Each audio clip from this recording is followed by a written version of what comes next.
Hello, everybody, and welcome to the Afternoon Tune. I am your host, Josh, and with me is my co-host. It's your boy, Nick. And we got a nice special guest going on, people. We have Sebastian with us today. How you doing, Afternoon Tuners. Hey, how's it going there, Sebastian? Good. I know Sebastian for a while now. Been part of the same kind of group, stuff like that. So, and he's also another fellow YouTuber as well. I want to talk about just kind of introduce yourself, your channel, what you all about, what do you do on your channel, everything like that. Yeah, so my channel is called Hablando Shit, SHET, not SHIT. That's my unique way. It's like that's Spanglish way of saying the word shit. But also I guess it doesn't get me in trouble with YouTube, so it's there. That's the silver lining. It's pretty good. But basically just do random stuff. I do movie reviews, TV reviews. I do podcasts. I do music reactions, music reviews. Anything you kind of want is already there, or I'm gonna do it. So I like giving myself, that variety in there. So if you want us to tune into some Spanish stuff or some English stuff, check me out on Hablando Shit on YouTube. Yep, got your channel pulled up right here. See, you did, Fast and Furious, did F9, did a review for that. Also see you did Take My Life, Jay Wheeler. As an artist, a local Puerto Rican artist. Yeah. If you want to check him out, Yeah. he's doing some English stuff now, so it's pretty interesting. He's venturing to that world. Yeah. And I see that you... Oh, go ahead. Oh, sorry, I also did a What If, which I know that we're going to talk about, right? Yep. Very much so. We are going to talk about What If. I also see you do interviews sometimes on your channel, interview kind of local people as well. Try to talk to different people, which I kind of would love one day to talk to you guys. Maybe do like an interview with you guys. So. Whenever that's open, I know you guys are busy, but not for that. Yeah, very much so. Yeah, of course. Yeah, we'd love to come on, as well. And you were on before with Jenny and Jenny, because that was a while back. That was some months ago. Classic. We were discussing Blackpink. We were discussing the documentary they had on Netflix and everything like that. And me and Sebastian were very much, getting into K-pop, things like that. So that's the reason I brought him on with the rest of the two Jennies. So it was kind of good to, have him on. He was, I don't know. I mean, Sebastian confused me because he was thirsting after Lisa for 1 minute. Then he's thirsting after all these other. I'm like, this guy can't stay consistent.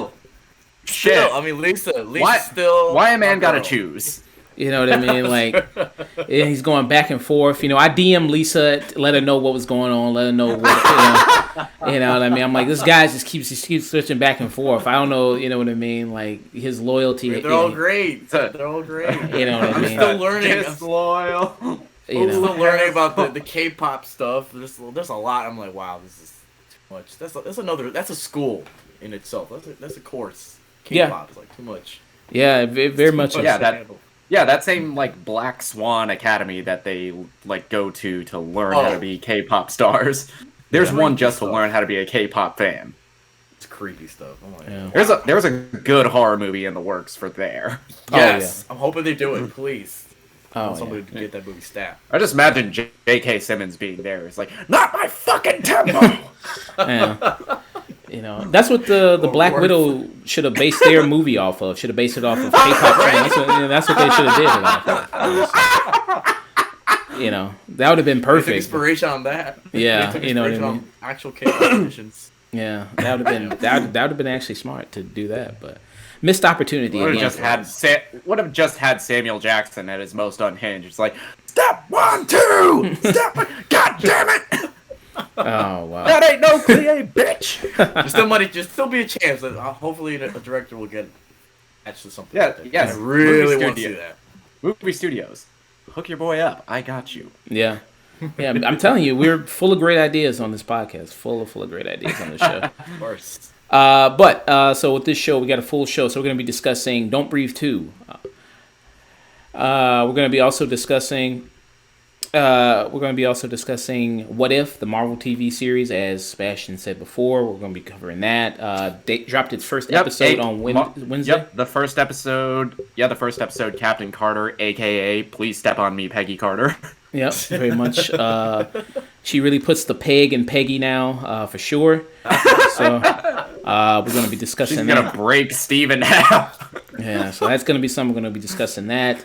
Also discussing Vivo, the Netflix film, the Sony animated Netflix film that dropped on Netflix. Going to be discussing that as well. And Free Guy, the Ryan Reynolds video game movie. Going to be discussing that and reviewing that and covering some news, slight news topics, some movies getting delayed. Idris Elba as Knuckles, so some slight news topics as well. How are you guys doing? Can't complain. Just hanging out with my girl, my doggo. And life is good. Life is good. Doing good during all this going back to square one in pandemic times, especially in Texas. Texas doesn't know how to control themselves, you know how they are. Just right.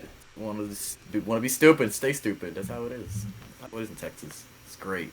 Yeah. Fantastic. But I'm doing great. Yeah.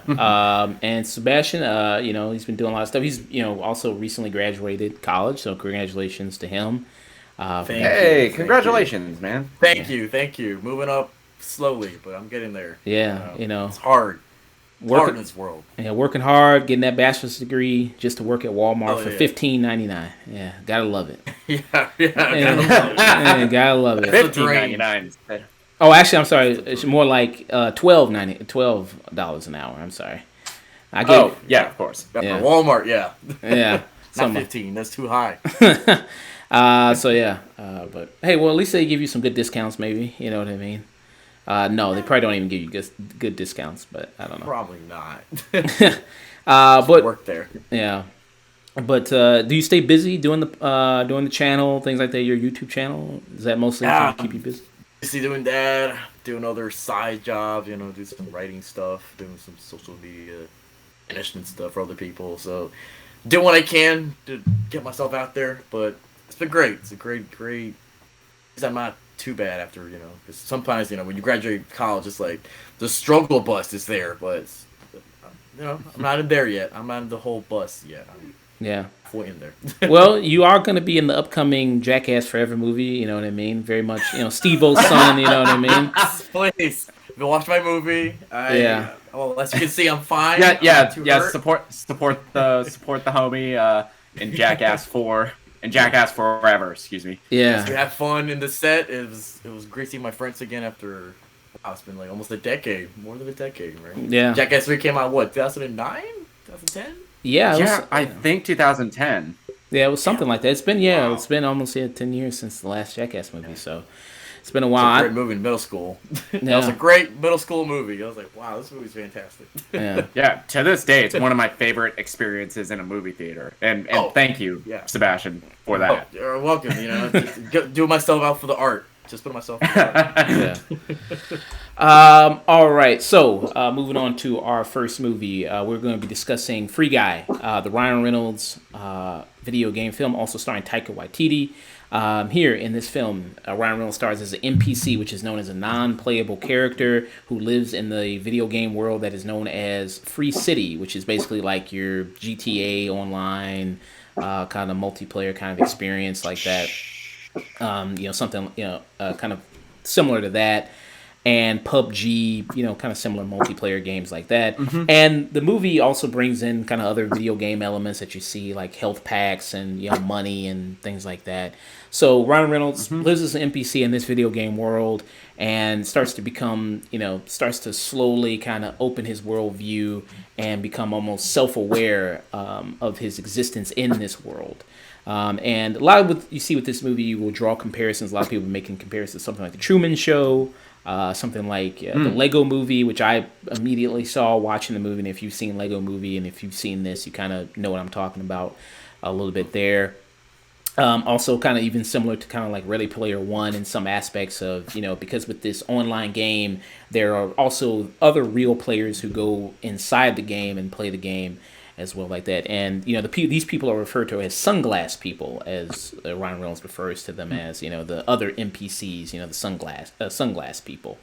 And, the movie, when it's doing stuff, involving the NPCs and kind of how they kind of live their lives, I mean, they live the exact same day over and over and over again. I mean, they're just basically there to be, killed and maimed and, tortured and teabagged on basically every single day. And that's their whole whole existence, and it's kind of you know what I mean. It is. I mean, I think when they were doing that stuff in the movie, it was pretty good. And you know, it's like yeah, they live in the same existence as a middle school in the state of Texas. Yeah, I mean, pretty much. Yeah, I mean, it's just, I mean, you know, these people, and if you throw any wrench in that system, it throws their whole world off. Because there's everybody orders the same exact coffee, throughout the world. Like all the characters, they order, 2 sugars, cream, black coffee. That's the same thing they order all the time. And I probably messed that order up, but I'm not a good barista. I never was a barista, so don't blame me. But oof, you're about to piss off the game masters. Yeah. But if you say like, well, instead I want that. Instead I maybe want a cappuccino or something like that. It throws their whole world off. I mean, they treat it like it's the world-ending thing, and it's like the huge glitch in the Matrix. You know what I mean? It's like when a person in the Matrix sees double. It's like, oh shit, something's changed. Something's happened. Shit's fucked. So it's very kind of interesting to see them do that kind of stuff in the movie, and I thought that was some of the best parts. I think Ryan Reynolds as a lead, I mean, Ryan Reynolds is just, I think for the most part, he's just one of those actors that just coast on being him, like Will Smith. It's just like, coast on, like, I mean, I'm just Will Smith, I'm Ryan Reynolds, you already kind of know who I am, you like me already, you kind of show up for me. I think in the early aughts, he was more experimenting with what kind of actor he wanted to be, but then I guess he just realized that people love him when he's just playing himself, basically. Yeah, and that's kind of my question, like, because I've not seen this movie, but what kind of Ryan Reynolds do we have in this movie? Do we still have Ryan Van Wilder Reynolds, or do we have a different kind of spin on him? Which Reynolds are we getting here? Think wholesome Ryan Reynolds. Yeah, I mean, it's Ryan Reynolds that's kind of the parts of like Deadpool that is like him, because in Deadpool he's very kind of sarcastic, very much an asshole in kind of those movies. So, but it's more of that kind of humor with him, but except you take away the sarcastic nature of the humor, and it's more just the straight up earnest nature of it. Because him being this guy, he lives life, and he thinks every day is kind of great, and he always says, don't have a good day, have a great day, because he works as a bank teller. And wearing the same like tan pants and blue shirt every day. Yep, same tan pants, blue shirt. Going around, and he just lives this kind of life. He has a black best friend. You know what I mean? Who's played by Lil Rel Howery. Every white guy needs a good black best friend in a movie. Always. Nick, I'm like. Kind of half, because he's half white, so I'm kind of like half his black best friend in a way, so it's like you and Chase fill the black best friend void. Yeah, absolutely. So you kind of got that dynamic here. You also, kind of the main kind of situation going here with this game of Free City here is you have 2 people who were game programmers. One played by Jodie Comer, who's from Killing Eve, which is a show that you can watch, also starring Lucy Liu. I heard that show is very good. I've never actually seen it myself, but I have heard it's incredible. Okay, because I hear that show is very good. So after watching this, it kind of made me want to check out more of her performance as well. So she plays a game programmer along Joe Carey. Joe Carey, people remember, he was the bully in Stranger Things for the first couple of seasons. Also, he's one of these guys that have come out recently about the whole, apparently celebrities feel and the need to tell us what they do, their bathing habits. He said that he doesn't. Oh no, not Carrie. He said that he doesn't wash his hair ever. That's what he said. So I'm like, we can tell. Yeah. What? That's what he said. He's like, yeah, I don't wash my hair. I don't do that. And it's like, okay. If they have hair like that, you kind of need to wash it, man, because it looks like fluffy and shit. I don't know. Kind of need some product on that. Yeah. So I don't. I don't know why celebrities are finding this need to tell us that they, don't bathe, don't shower for a number of days. Like Terry Crews just came out recently saying that. I was like, yeah, if you're not too sweaty, you don't really need to shower. It's like, I don't know why you're telling people this, but is it like a cult? Who asked? Celebrities like Scientology, like who asked that? Yeah, I don't. Oh. Yeah, I don't know. But. So you have Jodie Comer and Joe Carey. They play these 2 game programmers who came up with this concept for this game, and basically Taika Waititi was the evil businessman that kind of stole their idea and then kind of painted over their code to make Free City, to make this, generic kind of open world multiplayer game. And throughout the movie, Jodie Comer is trying to find evidence to prove that Taika Waititi did, steal her idea and steal, both their idea and their code to make his game.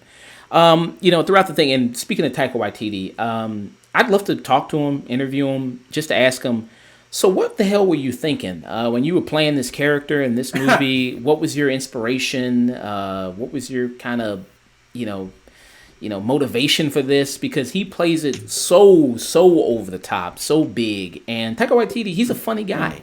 You know what I mean? And he's a pretty solid actor, I think. He's been in, things like, of course, we just saw him in Jojo Rabbit, where he performed in that, where he played Hitler. And he was, he made Hitler likable. He made Hitler funny.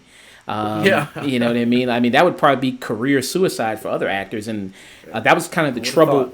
That was kind of the trouble with even casting Jojo Rabbit in the movie Hitler, because he's talked about, like, I wanted other actors to play it, but no other actor would touch it with a 10-foot pole. So I was like, okay, well, I might as well just jump in it and be Hitler. And he was great in it. This one, I don't know what he's doing at all. I don't know what kind of he's drawn from, what's kind of the inspiration behind the role. But it just kind of really was just incredibly over the top. It's even over the top if he played a villain in the Disney Channel movie. It'd be incredibly over the top. But go ahead, Nick.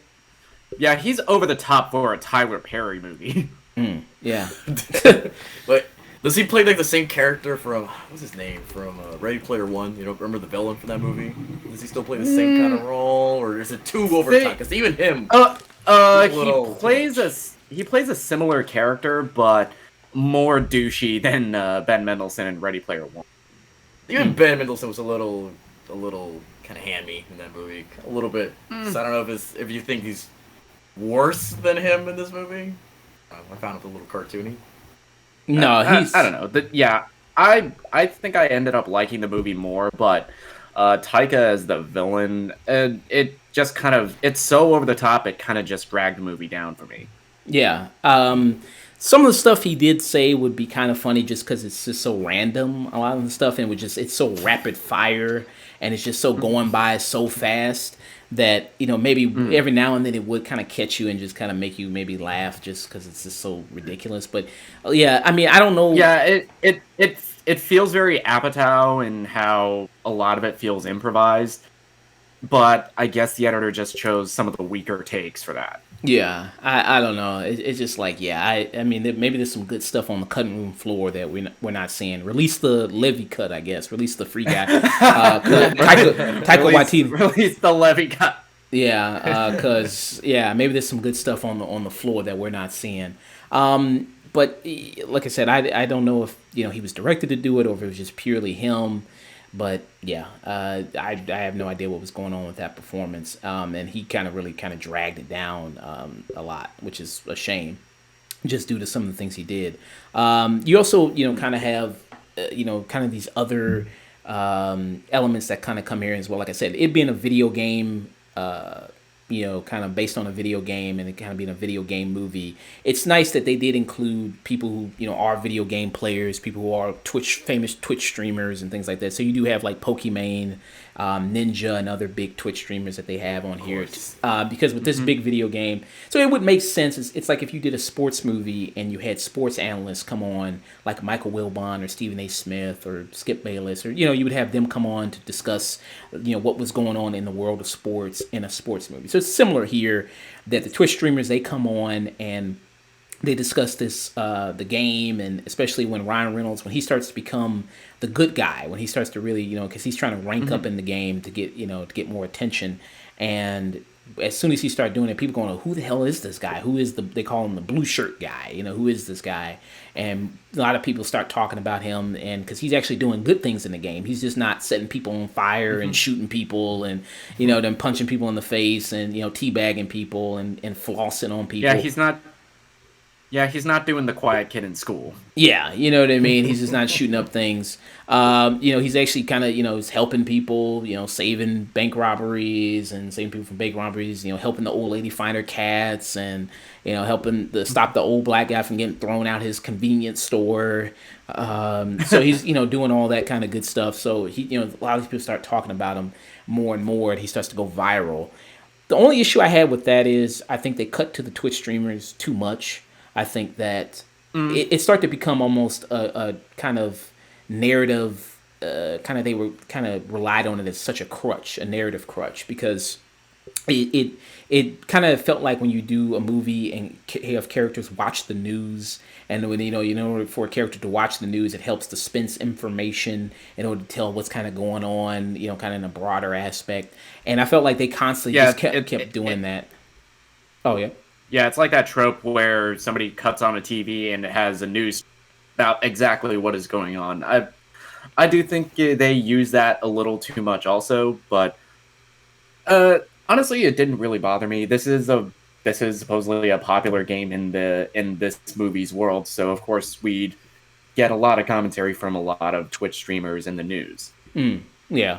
I see. Yeah, I just think maybe it was just too much, and they had quite a bit of famous Twitch streamers on there too. I think it was maybe 4 or 5 they had. It wasn't just Pokimane, it wasn't just Ninja, but it was quite a bit of other Twitch streamers they had as well on there discussing it. But it also would have been fun to actually see them maybe play the game and actually be in the game as well. You know what I mean? To do that, but it's mostly just them talking in the camera and doing things like that. The fact that also that even though I know that this kind of in the game, Ryan Reynolds kind of goes viral and everybody starts talking about it.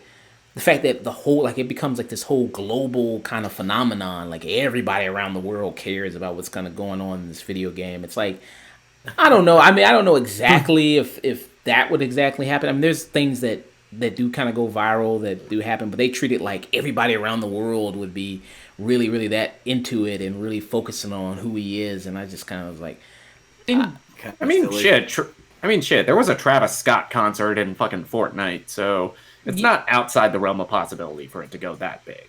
Yeah, but I mean, Travis Scott. I mean, Travis Scott. His fans are younger people. Mostly play video games, so it made sense, for someone like a Travis Scott to be in Fortnite to do a kind of something like that makes sense. That a lot of that. And he's a big artist, so I was like, okay, that makes sense. But yeah, I didn't know about that too much about whether or not it'd be this huge global phenomenon. But whatever. Okay, the whole world's talking about it. A lot of the humor in the movie, I think, there's some good stuff in it. Like I said, Ryan Reynolds, he's a good lead. He knows he's charming. He knows he's good looking. I still don't know why he got married on a plantation. That still baffles me. I have to ask him that one day. Wait, that was him? Wait, what? Yeah, he got married on a plantation with Blake Lively. I don't know why, but yeah. That's very. I have to ask. I don't know if somebody's ever asked him that before. I have to.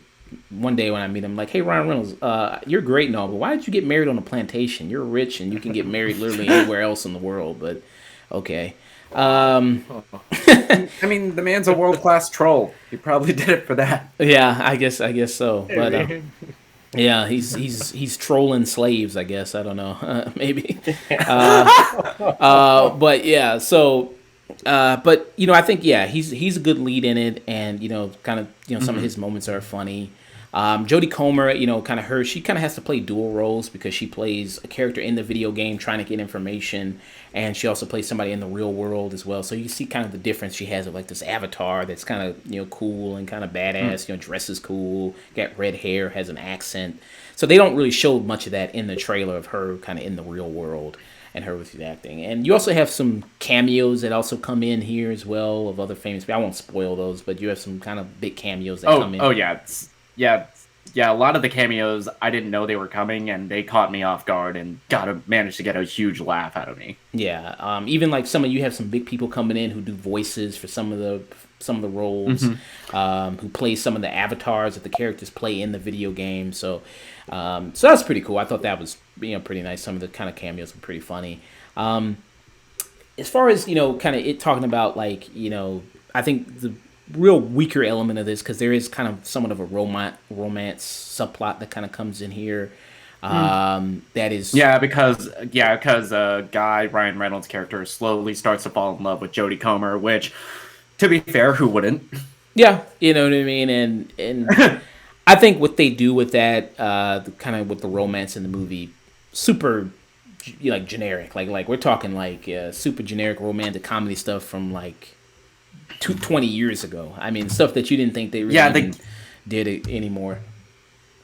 Yeah, the in-game romance I think works better than the real world one that you can tell they're setting up just by the trailer. Yeah, you know what I mean. I think that would have been kind of with the in-game stuff of kind of her meeting this avatar that is Ryan Reynolds. It's kind of like, well, come on, it's Ryan Reynolds. I mean, even if he's in a video game or not, it's Ryan Reynolds. I mean, you're gonna take your shot at Ryan Reynolds. I mean, of course, why wouldn't you?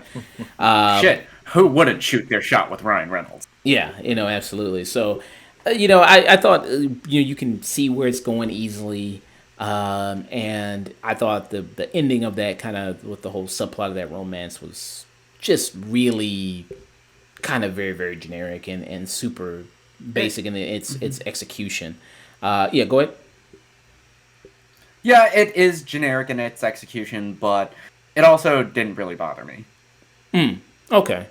Yeah, I just thought, a lot of stuff that kind of whole romance, I don't know. I just, I didn't like it all that much.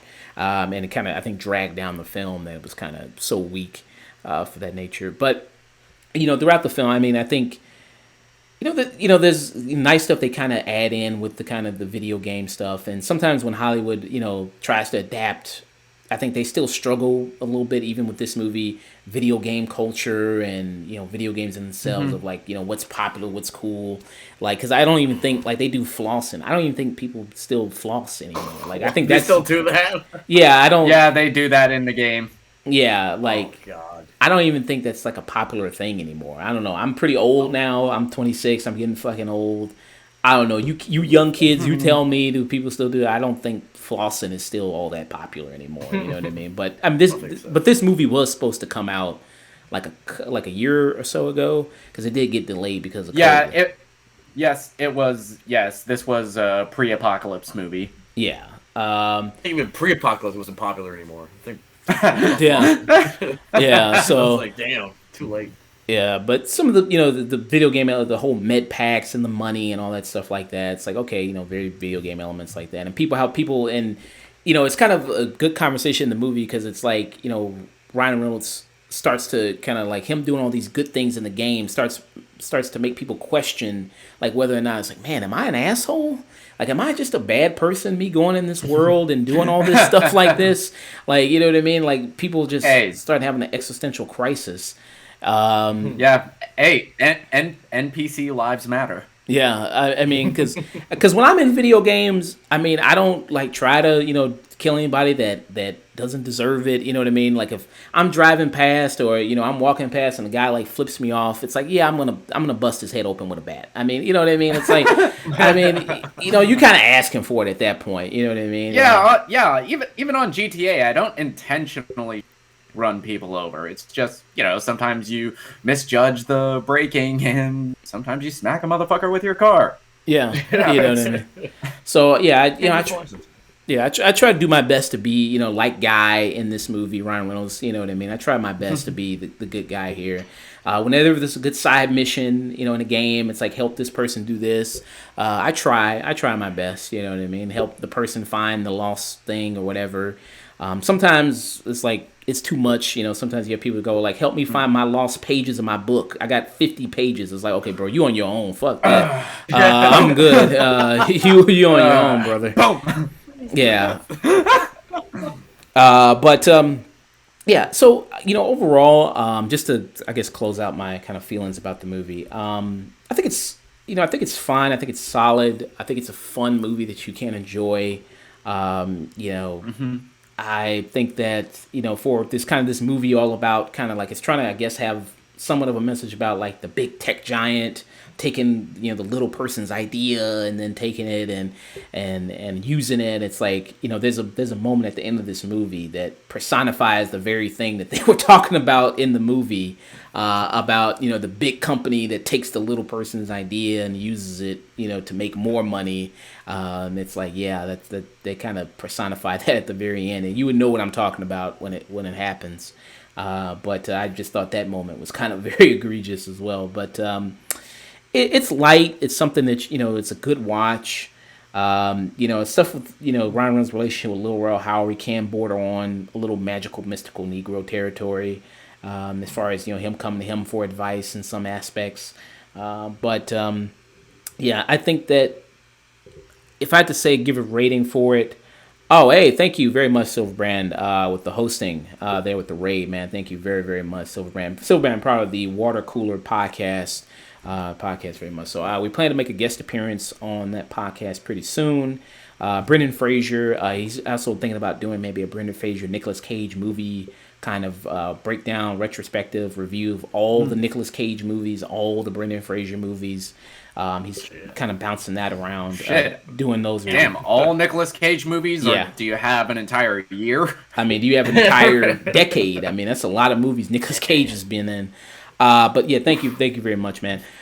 So if I had to give a final rating for this movie, A Free Guy, I'd say it's a strong 6, maybe light 7 out of 10 for me. What about you, Nick? Yeah, so for me,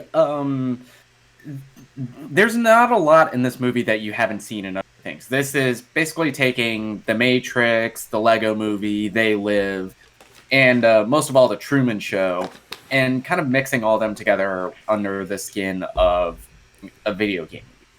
That being said, for a movie about video games, this is probably one of the better video game movies that I've seen in a while. I think I'd put it up there with Jumanji, Welcome to the Jungle, just as far as how they use some video game tropes. Ryan Reynolds, Joe Keery, and Jodie Comer, they're the guys that are really grounding this. They give very solid performances. The only real weak spot for me was Taika Waititi and just how over the top he was.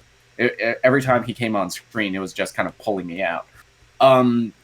There's a lot of cool cinematography with some of its action scenes that worked really well, and a lot of cameos that really caught me off guard and how they use them. And they definitely address the Disney buyout, which is all I will say. But for me, this is probably a solid 7 out of 10 for me. I had a lot of fun with it. I know you said that the love story didn't really work that well for you, but for me, I found it charming. Yeah. And also this movie kind of, it's jokes about kind of gamers and people who play games, because at first it's trying to kind of present a little bit of an idea about gamers in a way that's kind of cool, because you have these Twitch streamers that do come on, and these Twitch streamers who've made millions of dollars, who are millionaires doing this. Ninja is a millionaire. You have people like Cutie Pie is a millionaire, who make, who have tons of following, tons of, followers and everything like that. They've made a living off of doing this, and, they live, great lives. They're hanging out with other celebrities big time. They're obviously, in movies now, making other appearances on talk shows. But then it reverts to Ninja's got a fucking sneaker deal. Yeah, he's got, so a lot of big things are happening for a lot of these, people. But then it presents, people who even make the video games. It's people who work hard, passionate, you know what I mean, with these indie games. And people, know that, especially, in the game industry, what's going on now with the whole crunch culture and people who basically, dying over these video games, so suffering mental breakdowns over these video games because of this. People who, been promised jobs and then been fired afterwards, And especially, the culture of gaming, just with the Activision Blizzard situation that just happened recently, with this, sexual harassment, assault, things like that. And I thought the movie would have been better if it leaned more into that kind of stuff with these kind of two, kind of indie kind of gamers trying to make it and, trying to fight against really the machine, but it kind of does it in this kind of way where, it's, especially with Taika Waititi who's playing so over the top, it's like, such a cartoonish villain. But, the movie, when it discusses kind of gamers, it kind of reverts to that old stereotype of gamers in a way of what they do, and you'll kind of see it in the movie. What happens with a certain avatar character, which when that moment did happen, just because of who was playing that avatar, I thought it was kind of funny, just the way it was kind of done a little bit. But it was still kind of very much an old stereotype of gamers, of nerds, kind of who play games. But I thought that was kind of sad to see that they kind of just did basic kind of stuff like that. You know what I mean? You could have maybe try to find a better joke there in a way to try to find it, but yeah. So they're still doing the same cliche, like gamers are nerds. How are gamers successful? How are they rich? These kids, I don't get it. A little bit. There's a little bit of some of those old tropes of, yeah, you just like virgin living in your mom's basement. Yeah. God damn. Yeah. On. I mean, we're past that. I mean, which I am, but you don't have to actually say it in the movie. You don't have to actually tell me that in the movie. You know what I mean? Don't do us like that. Yeah, make me feel bad. But yeah. So yeah, I thought it was a strong 6, a light 7. Do you have any questions about the movie at all, Sebastian? Since you haven't seen it, are you interested to see it or what? I wasn't so interested because I don't know, for the offset of just seeing a little bit of the trailers, it just looked like one of those movies like we still don't get video games, but we're still gonna make a movie about it. I'm like, I don't know. Like, are the video game elements, are they a big part of the movie? Are they pretty accurate, or just still? Or does it feel like it's just not, like people just don't get it? Like, is it a big thing that moves plot forward, or is it just like in the background? Kind of like Wreck-It Ralph, how they always have references almost the whole time, or like some accurate references of how gaming works and mechanics and stuff. Are they pretty accurate on that? Well, like I said, I mean, the game is basically kind of like like a GT Online type of situation and stuff that they do. Like, you have, this world where people go into and they do all types of stuff. They have all these different skins that people can have. The med packs, the money that people can pick up. They can do bank robberies, as you can see in kind of this world, and they can do other stuff, like they can do like all these kind of different missions that they can have, like the side missions that we talked about, the whole find the person, the person lost their cat or lost their dog, that type of stuff you see in side missions. And they do include kind of that stuff that people do, like teabagging and all that other stuff. There's even something that they do if you look in the background. Like, there's even one moment where you see, like, a guy just constantly running into a wall and constantly jumping up and down and stuff like that. So it's, like, kind of like what you do, you know what I mean? Just messing around in the video game, or you just don't know how to play the video game yet. And you're just kind of making all these mistakes. So I thought that was cool. Like, stuff like that is kind of in the background. You have even, like, a trash can that's filled with the same cups, because everybody drinks the same coffee, so it's all the same, just a trash can full of the same cups of coffee. So you have slight things like that that are included in the background that I think, really round out the movie and really kind of adds detail to it, But so the video game element is not a thing that sticks out like right in front of you, like video games. It's not like a thing. Not really. Like constantly referenced. Okay, that's good. That's good to know. Yeah, it's gonna be like one of those like referencing every minute of like, oh, this gaming stuff or mechanic. And like, no, because it's. I mean, there's obviously elements that you'll find familiar, but it's not like a situation like Wreck-It Ralph where it's like, a video game and it talks about other video games, you know what I mean? It includes other huge like video game characters. Like, they don't really mention any other video game. They don't mention like Call of Duty, or they don't mention Fortnite, or they don't mention any other kind of video game like that. So yeah. So non-gamers would not have an issue watching this movie then? No, non-gamers. Yeah, they should have an issue watching the movie. So all right. So moving on from discussing Free Guy, we're going to discuss Vivo, which is the movie on Netflix. It is a Sony animation film. Here in Vivo, it is about, and you have starting off in Havana, Cuba, and they say it just like that too, Cuba. They say it just like that, very, very strong kind of accent, very, very much. Cuba. Yeah. Cuba. Andres Hernandez with his Kikaju, which is voiced by Lin-Manuel Miranda, which is kind of this little kind of cute little monkey kind of animal here that you have.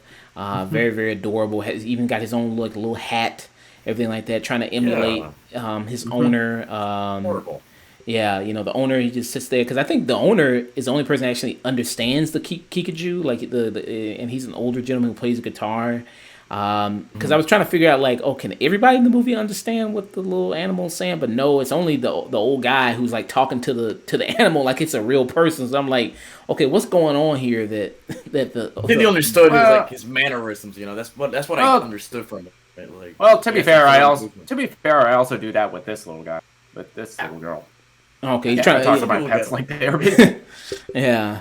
Oh, yeah, that's very true. Yeah, if you have a pet, you're gonna talk to it. Yeah, you know what I mean. Like, talk to it like it's a person, somewhat. You know what I mean. But it seems like he was talking more like with it instead of like with the animal instead of at the animal, really. But yeah, but that was kind of funny a little bit to see him kind of talk with him. But speak through music. Yeah, that's right. They connect through the. They speak through. Yeah, they connect through music. Through the music. Yeah, la musica. Yeah. And they, these two people, they play music together, in this, town of Havana, Cuba, and they go around. Everybody loves them, and the movie starts off with a nice, opening, kind of musical sequence, and it has Manuel Miranda, who does his conventional, his rapping thing that he does that people know him for, but then it gets into more conventional. Yeah, yo, yeah, you know what I mean. Yeah, that's kind of that's kind of what he does. That nice, suburban wine mom rap that they can listen to. You know what I mean? Not feel too threatened. Not feel like somebody's gonna shoot up their house.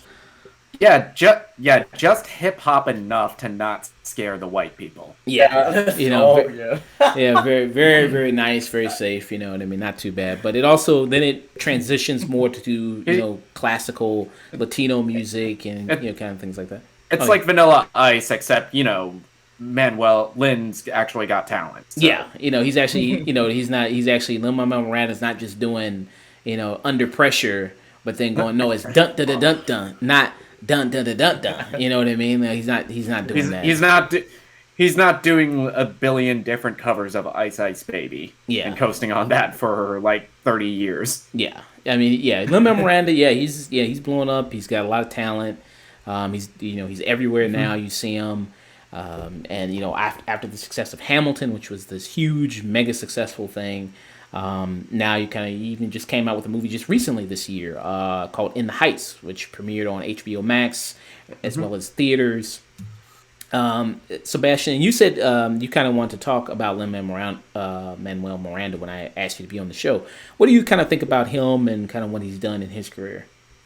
Well, he sucks. He's a terrible person, but I will say that he is talented. I will say he's talented. He knows how to rap. He knows. I mean, apparently he wrote every song in this movie, and I actually loved every song in this movie. Like that. I mean, except for one. This one's like, not a fan of this. I think we're kind of on the same page with that one song. Yeah, we'll talk about that song. But, okay. The rest of them, wow, I love this song. So he is very talented, and in this movie, once he started rapping, I was like, oh god, here we go. I'm not into this. But then he started warming up to me. Like I really actually liked his singing in this movie.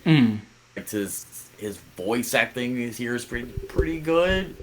Sometimes he sounds like he's on a booth recording it, but sometimes he sounds pretty good. Actually, I like that. I mean, sometimes he does have some cool reactions, like some actual reactions that was having with some characters. I won't talk about that specific character in a little bit, but he was very charming. I really liked him. I'm surprised I actually liked him in this movie. So not bad. Vivo's a good character. I liked him a lot. Yeah. So I think he does Lin-Manuel Miranda does a very good job in it as Vivo, very solid. But to finish out the plot, so you have kind of these two people, him and his owner, Andres Hernandez, and they play music together. After one of the shows, Andres receives a letter from his old music partner, Marta Sandoval, who's voiced by Gloria shit. Damn, these words tripping me. Esteban, sorry. These words tripping me up. God damn. So she's a classic legend singer, very much well. So he receives a letter from her about kind of returning because she's doing a farewell tour, retirement tour. So she wants to kind of come, send him a letter because, to kind of come back and play for, kind of throughout the farewell tour for, kind of her last performance. It's, and when it kind of, those scenes kind of happen, like, it allows for a transition of like different musical sequences that are like in 2D kind of in a way, where they kind of do these musical sequences that look very beautiful because it shows the Andres Hernandez character and the Marta Sandoval character kind of very much younger, and they're very gorgeous. They're really beautiful because it's like this combination of like 2D animation, but then it's like this computer kind of look to it, and the music that plays with it is very, very good. And I kind of love those sequences a lot. Yeah. It's like cell shading kind of a little bit. Yeah, very, very much so. Colors like popped out. I love that. Yeah. And when he gets the letter and talks about it, he's really excited, he's really pumped about what's going to happen, and meeting her, and then finally kind of reconnecting, because they kind of have he kind of was afraid to tell her how he felt, because she was going to be this huge successful kind of musician, and he didn't want to limit her dreams. And then he wanted her to go off and be successful, so he kind of didn't tell her how he felt. So I think that's a nice good setup for a story. You also have other characters who come in here, like Zoe Saldana, who plays Rosa, who's the mother character of Gabby, who apparently this girl. I was trying to look her up. The girl voices Gabby. She doesn't have any other credits as well. So I don't know if this is like her very, very first thing ever, but she plays the kind of preteen daughter of Zoe Saldana's Rosa. And I think she's kind of very fun and very energetic, and kind of her performance, a lot of her sequences, her musical sequences, which is kind of very fun. So she's because she's a kid, she more likes to rap, do that kind of stuff like that. You know what I mean? That's kind of her style. And then Vivo coming in, being the his owner being Andres Hernandez, very classical Latin music. They kind of mesh together and kind of combine the two elements as well. What did you guys kind of think about watching the movie, and what were kind of some of your favorite things about it? Go ahead, Nick. Yeah, can I be real a second? For just a millisecond. Put down the review and tell y'all how I feel a second. Let's go ahead. All right, so yes, Lin-Manuel Miranda. To me, he made probably one of my favorite musicals in both Hamilton and In the Heights. And with a lot of his future projects, you gotta be really cool with him potentially never reaching those heights ever again. Okay. And I kind of feel that way here. While none of the music here is bad, well, except with one of the numbers, I think My Own Drum is the weakest number here. Yeah. But besides that, the music, I'd say it's just okay. The animation is gorgeous, especially when it transitions into 2D during some of the numbers, and I really like the voice work, especially some out of the box casting that you don't usually get. Especially, I think this is Michael Rooker. He has a small role here. And one of the elements that made me laugh was a young Karen that we get to see here, who's basically just like the leader of like this offshoot Girl Scout troop, and she is Karen. Yeah, very much. That was funny. Yeah, I thought because they're probably like this evil, like you said, fake offshoot Girl Scouts, and kind of have this whole crew. And the one girl, she's basically this kind of Karen who leads all the other ones. You have the kind of the one girl who just likes to eat stuff. Like she don't even pay attention to what's going on. She just likes to eat stuff. She's just here for the cookies. Yeah, you know what I mean. And so I thought that whole kind of dynamic was pretty funny. Because they're chasing. They were funny. Oh, go ahead. They were funny, but like although this movie's like it's obviously very cartoony, it's like very like kind of wacky sometimes, but the element of them being this journey was a little bit too much for me. It's like, why are their parents in this fucking movie? Like, where are the parents of these girls? Like, these girls are cross country going all around the Florida. Like, they just like what are they doing? Well, to be fair, it is Florida. Okay, sure, I'll give you that. But I was like, what the hell? They're going across all of Florida. No problem. They stole a boat and everything. Like, what the hell is going on? I mean, we just saw Zola not too long. This isn't even like the craziest shit to happen in Florida. Yeah. That's true. I don't know. Just, that for me, that's the only thing that was like, all right, this is a little crazy, but other than that, it's fine. Yeah. Yeah. So, what were some of your big positives that you loved about it, Sebastian? Yeah. So what I love is obviously the music is it's gorgeous. I really love everything. I love the different flavors of the music. You know, obviously from the more classic stuff from Andres. They have some reggaeton in here a little bit, so they have a little bit of merengue and stuff like that. So which I love. I love seeing like the culture being represented.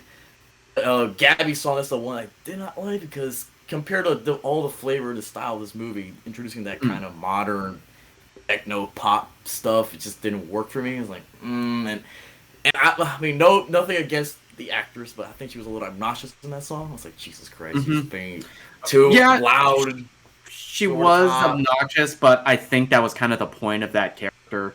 And the performance, it gets more subdued as the movie goes on. By the time the third act rolls around, I ended up really liking the character of Gabby. Me too. She was on and off in the beginning. I mean, at the beginning, I just didn't like her because in the beginning when Vivo was trying to get away from her, I was like, "Shit, run!" Yeah, because like the moment we first introduce her, it's like we're in this very emotional moment, and she just comes in and kind of ruins it for me. Like, dude, I'm in the feels right now. You kind of just interject and just trying to be funny. Yeah, I get it. This movie gets emotional in a way that I was stunned by. Yeah, especially early in the movie where I don't want to give it away because it's kind of a spoiler. Yeah. Oh no, I don't want to give it away, but it caught me off guard. I was like, what the fuck? Yeah. I was ready for this, this stuff to happen, and then, oh shit, oh damn, now I'm crying. Okay, that's It was wow, it caught me off guard, but just like the way she interjected this very emotional scene was like, god damn. But I get it because sometimes kids are like that. They're not self-aware about what's going to happen. They're kids. Yeah, kids often don't have tact. Yeah, so like I get it, but she was kind of on and off. But yeah, by the end, like, all right, she's cool. But I would have rather.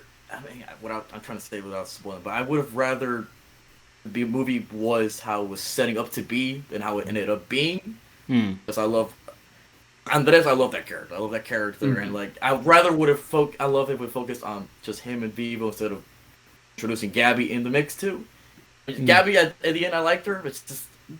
Hey, didn't need her. You gotta sell a movie to the kids, man. Yeah. Dude, by the way, her outfit, it was like very 2008. I was like, dress up like that anyway. Yeah. Like, I never seen anyone with tie and the. It was very. I don't see that. She's definitely going for e-girl. E-girl. Yeah, it was so. Very emo raw. You know what I mean? You know when them. Yeah, I don't see anyone dressed like that. You know, like, I haven't seen people dressed like that since the last time I went to emo. Yeah, you know what I mean. Yeah. I mean, you know, I have expected her number to be based on like Motion City soundtrack and less techno. Yeah, but what I did love is like again, I love seeing the like representation of like the culture and I mean, Cuba looks beautiful. In this movie. Like, wow, like the lighting, even like the sunset looks like amazing. Like wow, the characters. I love how the designs are very shape based. There's a lot of like oval faces and heads and stuff and squares. And I don't know. I like the designs of these characters.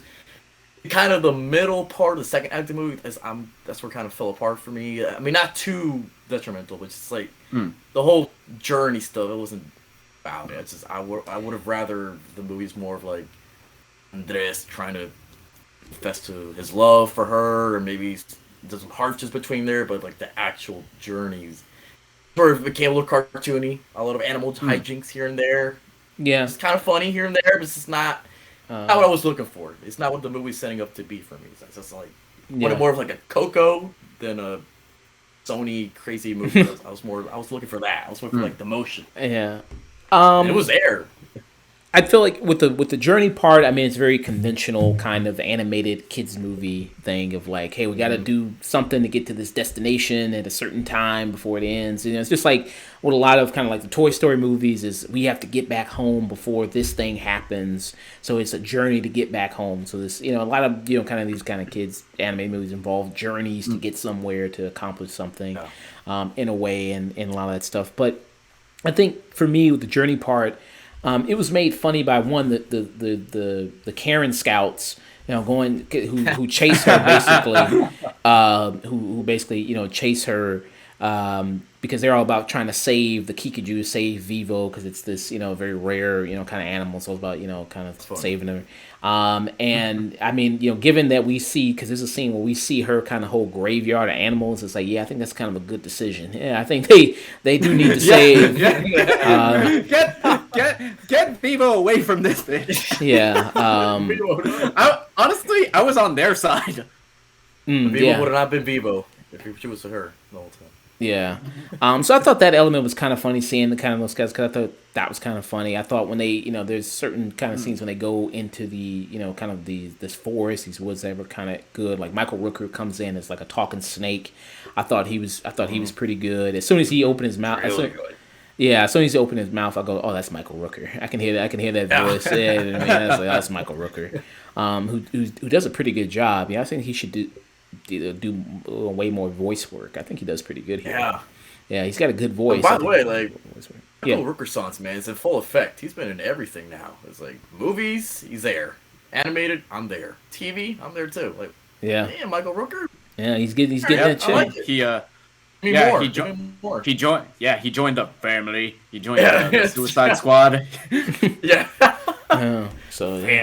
Yeah, he's good. Yeah, he's very intimidating in the movies. Jesus. Yeah, very good. Yeah. So, I thought, some of that element, I mean, it is kind of very conventional with the whole journey, but I thought they did make it kind of fun with the stuff they did with it and the elements they brought to it. The music, I think, is awesome. I think is really great, a lot of the music sequences. Yeah, Gabby's song, I wasn't really that too much of a fan of all that much, but I didn't think it was that annoying or anything like that. The way the movie kind of ends, normally kind of like in a lot of animated movies, they do this, but the ending made sense what they do because the whole movie is about music and about music bringing people together and how music connects people. And I thought, okay, well, this makes sense for this ending to kind of them to do this. That didn't bother me. Yeah, one of my most hated tropes in kids movies is where the ending is just all the characters dancing around to music, but this is a musical, so it makes sense to end that way. Yeah, it worked. And by the way, like even the song before that one, I almost teared up. I was like, Jesus Christ, this movie, man, stop it! You're trying to make me cry. I initially was watching this on the subway, and I had to turn. I could tell it was. God damn it! Fuck. I was trying to hold this like Jesus Christ. So final thoughts on this movie. Good voice cast. Thought everybody did a solid job there. Really great musical sequences. Love the animation. I think it's gorgeous. Like I said, they made Cuba. They made it look very, very beautiful. Cuba. And the stuff they do with that whole kind of style when they show Hernandez, when they show Gloria Estefan's character, Marita, like the way they kind of show them in their younger days and how they cut to that and the 2D sequences, I thought looked really nice. I thought those looked especially very good. I think for me, downsides as well. I think, the story, the journey kind of aspect is a little generic in that kind of way they did it. But, and also, I would have rather kind of a little bit them focus on Hernandez and bring that story kind of in more, and his whole relationship, and them to maybe even do more flashbacks of when they were in their younger days and they were doing music and kind of have those sequences, kind of animated. But, I think this is, a solid animated movie. It's on Netflix that you would, really, really enjoy, that you can sit your kids down and watch, and enjoy. So, I think I give it a strong 7 out of 10. Nick, what about you, man? I liked some of the musical numbers. The only real one that I didn't was Gabby's first number. The animation is really gorgeous, especially when it transitions to different art styles. You get a little bit of 2D, a little bit of 3D animation. It makes all of the locations here, all of them have their own distinct look, which is it's really something that's incredible. But for me, with Lin-Manuel Miranda, if you can't guess past his music, then this movie is not going to be for you. Me and Chase, we discussed that when we reviewed In the Heights. But I'm a fan of his music, but none of it's even close to as good as any of the numbers from In the Heights or even Hamilton. For me, I'd say it's a solid 6 out of 10. It's a good kids movie. It's fun.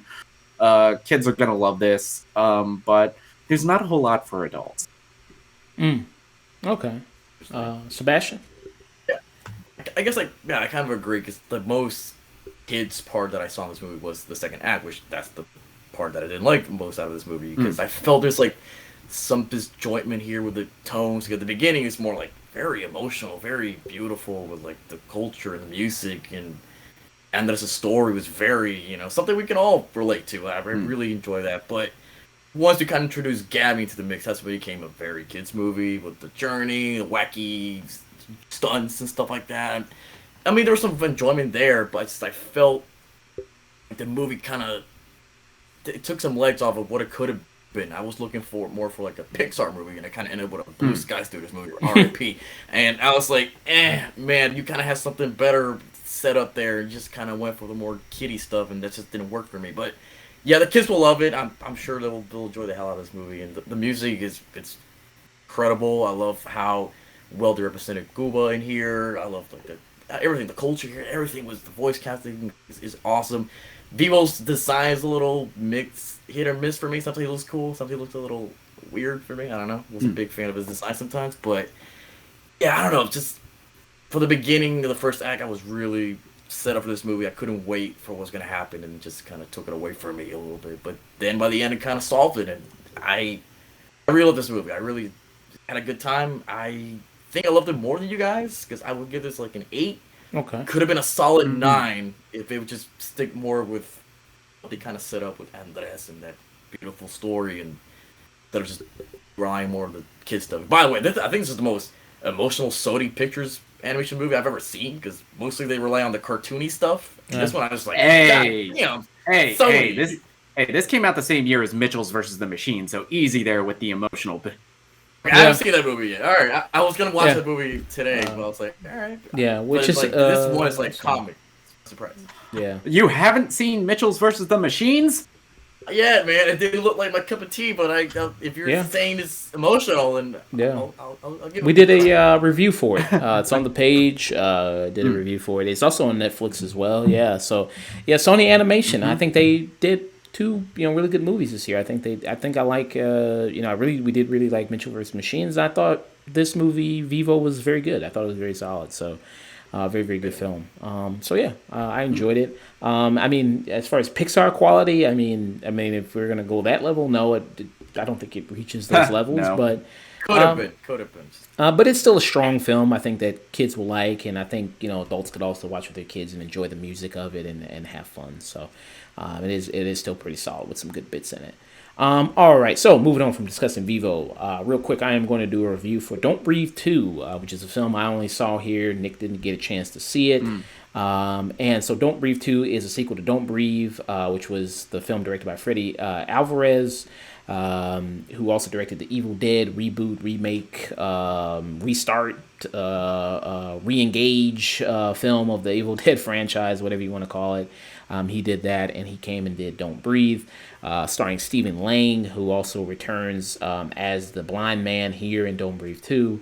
I looked it up also. Stephen Lang is 69 years old. Wow. Whoa. Yeah, and he looks nice. He looks amazing. I mean, Stephen Lang looks amazing, man.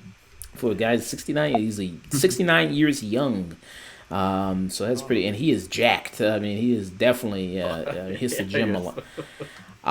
Hits the gym a lot. So with this sequel, Freddy Alvarez, he has not returned to direct it. He did write it, but the director of this is Rodo Sanguez. He's the director of this one. He's a Ukrainian screenwriter, producer, lyricist, actor, things like that. And he did work on Freddy Alvarez with like Evil Dead and Don't Breathe as well. So He's directing this one. So this film takes place 8 years after the events of the first film. Here, Stephen Lane's character has a new daughter by the name of Phoenix. If you see the film, you understand why he has a new daughter and kind of what leads up all of that. So it's kind of a little bit of a spoiler as to establish like why he has this new daughter, as they say in the film. But he does. He's got a kind of new daughter now, and he's training. Kind of living with her, homeschooling her, protecting her. From as much as he can from the outside world, because as we learned about his character in the first Don't Breathe, he lost his daughter, and he's ever since then been trying to kind of regain that his daughter again and kind of have her back. By kidnapping women and turkey bastering them. And keeping them in his basement, and you're asking us to root for this guy in the sequel. And in this sequel, like you say, if you watch the first movie, which I liked, I think it was a good bottle film, and it was kind of a very, very effective thriller. The ending just goes off the rails a little bit. I think that's kind of the weakest element of the movie is the ending with Don't Breathe. If you've seen it, you know what I'm talking about. But if you haven't seen it, then I think it kind of spoiled a little bit there, kind of, but I still recommend checking it out. I still think it's a very effective kind of thriller in its way. But the way they kind of did it there, and when they announced they were doing a sequel, I think a lot of people's minds were, wow, you're going to do a sequel based on this character that kind of did kind of some awful things in the first movie. Now you're asking us to kind of maybe root for this guy again in a situation. I'm like, how is this going to work?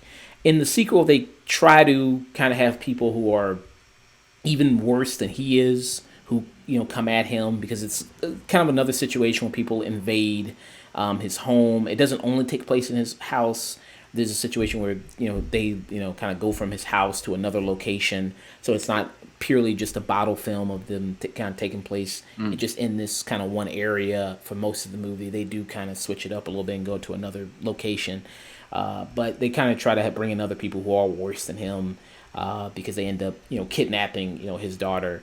With the kind of, the whole element of him being blind and him, killing these people. It was a little somewhat inconsistent even in the first movie, how he was able to do the things he was able to do. But it kind of made sense a little bit because he was in his house and he obviously knew every crevice of his house and every element. So it's, he's lived there, so it made more sense how he's able to really kind of do these things. Here, I think it's more, but there's sometimes even in the first movie where his whole hearing was almost seemed like it was kind of selective of what he could really hear well than what he couldn't, because there would be characters that would like kind of bump against the wall that he would be walking past, but then he wouldn't hear that, but then he could hear this noise all the way on the other side of the house, and it's like, okay.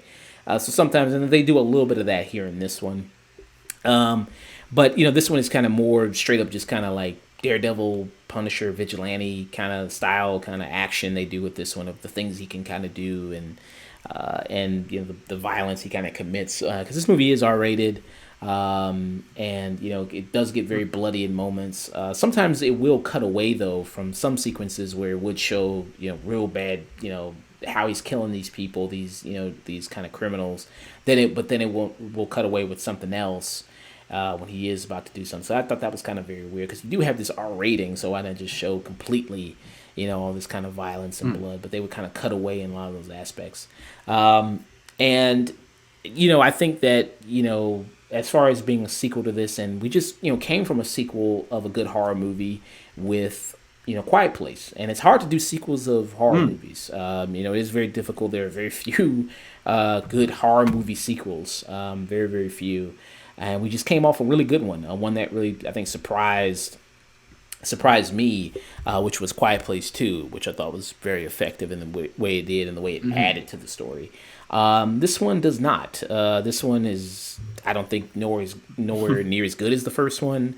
Like I said, I think the first one had the benefit of it being kind of in this, isolated area, and then, these people kind of, getting more what they bargained for, these kind of, these thugs that he had to kind of, that broke into his house, because you kind of get to know more about the thugs and kind of their whole stories, them living in Detroit, Jane Levy's character, her being a single mom and, her kind of struggling.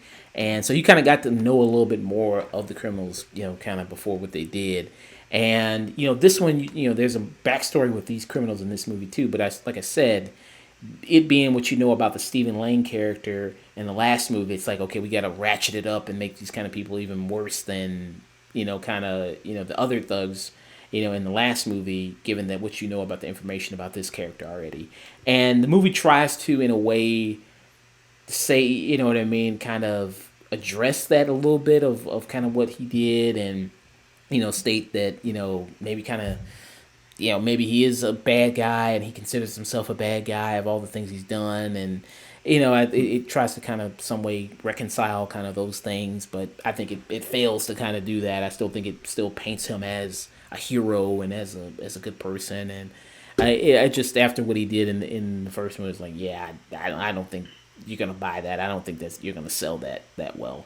Some of the, kind of the, like I said, the gore, the violence in it, him taking out these guys, it can be kind of, kind of effective and kind of cool. Some of the stuff that he does, and, killing them, who doesn't love a good, kind of kill, kind of death. And him, especially going around, stalking these people, sometimes he cuts off the lights or puts up smoke and he's just, taking dudes out, one by one. And, that is kind of fun, what I mean, that he is kind of doing these elements. Like I said, Stephen Lang is he is a big motherfucker. I mean, he is tall and he is jacked. And there's even a kind of almost like a Terminator-esque scene. He's busting through walls and grabbing people and things like that. And it's like, Jesus, what I mean? So it's like, yeah, I mean, he's definitely kind of an effective guy. And it's like, yeah, you don't want to fuck with him. Overall, I think, and also the daughter here, like I said, it's Phoenix. She's okay. I think as far as a kid actor goes, I think she's just fine. I think, just in terms of that, it's like, she's nothing really, I don't think to rave about per se, you know what I mean? But I think she's just kind of fine for me. You also have a character in here who like helps him out, who's another like veteran, as well as him, because in the movie you learn that he is a Navy SEAL, which you realize he had a military background in the first movie as well. So and he has kind of a veteran friend here who helps him like get stuff from the outside world, supplies and stuff like that, and things like that. And she's also fine. You only have really kind of two main women in the movie, is the girl and then his veteran friend. They're kind of, I mean, they don't really have much in the story, really. Especially again after coming off of what about the first movie, it's like, yeah, I mean, again, having such kind of bad issues kind of with women, even though you did have a good female character, I think in Jane Levy in the first Don't Breathe, but here you don't really have that. Yeah, so overall, I would give it, I think maybe like a 5 out of 10. For me, I don't think it's anything really, kind of worth that much checking out if you've seen the first one and liked the first one. I think the first one was, like I said, good thriller, and didn't really see the need for them to do a sequel of this. And I just think that this was kind of sloppy, and it was kind of just put together and rushed almost, it seemed like, and kind of the whole idea that they kind of came up with, it was just kind of like, yeah, okay. But yeah, I mean, there's still some good kills here that you can enjoy, but you can always maybe watch like the YouTube channel Dead Meat or something like that to maybe just kind of get those kills from that instead of just watching the whole thing. And like even like with the kind of the thug characters, you kind of have one guy who's like Latino, and he's kind of not fully with them, you know what I mean? But he's kind of always, he's like, yeah, I don't think what you guys doing the right, man, but I'm with you. And he constantly kind of has that kind of saying throughout the movie, and it's kind of like, okay, dude, why the hell are you here then? If you don't want to be here, I mean, why the hell are you here?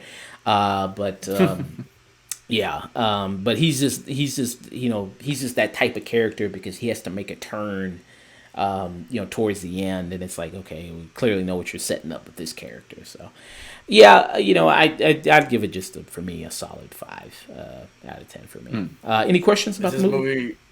Is this movie more like basically Terminator 2, right? It's more action based. Villain's a hero, and he's taking care of a kid.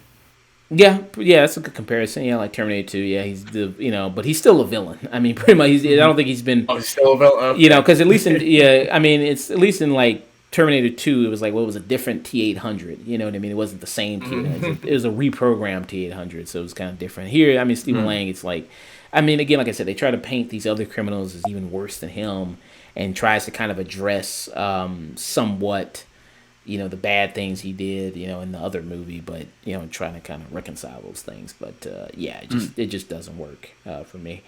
Yeah. Any more questions about the movie? Do you think like direction wise? Because you said I didn't direct this movie, right? He only wrote this movie. Yeah, he just wrote it and produced it with another. It's kind of weird. Like, yeah, he did everything. Why did he just direct it? That's just weird. Like, yeah. Do you think like visual wise and quality wise, like, is it not the same like direction wise with like Fede? It's more like kind of generic looking. I think it's kind of generic looking at it, like in the way it kind of looks. Like I said, it's really only mainly a couple locations that they have in this movie. The movie looks, I don't know, it looks kind of cheaper than the first one. It seems like I would be maybe I got to check out the budget, but it looks kind of cheaper than the first one because mostly really you're just in his house, and then there's this other kind of big location that they go to, which is like the bad guys' hideout. And I don't know. I mean, this movie looks a little bit cheaper. I don't know. I looked up the budget. So the first Don't Breathe had 9.9 million was the budget, and the budget of the sequel was 10 million. So it's pretty much on par. It's about the same. Interesting. Yeah, pretty much about the same. So yeah, yeah. I mean, I feel like I don't know if it would have been different if Freddy Alvarez directed it. It's just the story wise, just didn't feel like there was much there other than we just wanted to kind of make a sequel and just make money there. I don't think he really had a good idea for anything else. Yeah. Yeah. Anything else? What it looked like to me. Any other? No. It's on VOD. Yeah. Check it out on VOD. Yeah.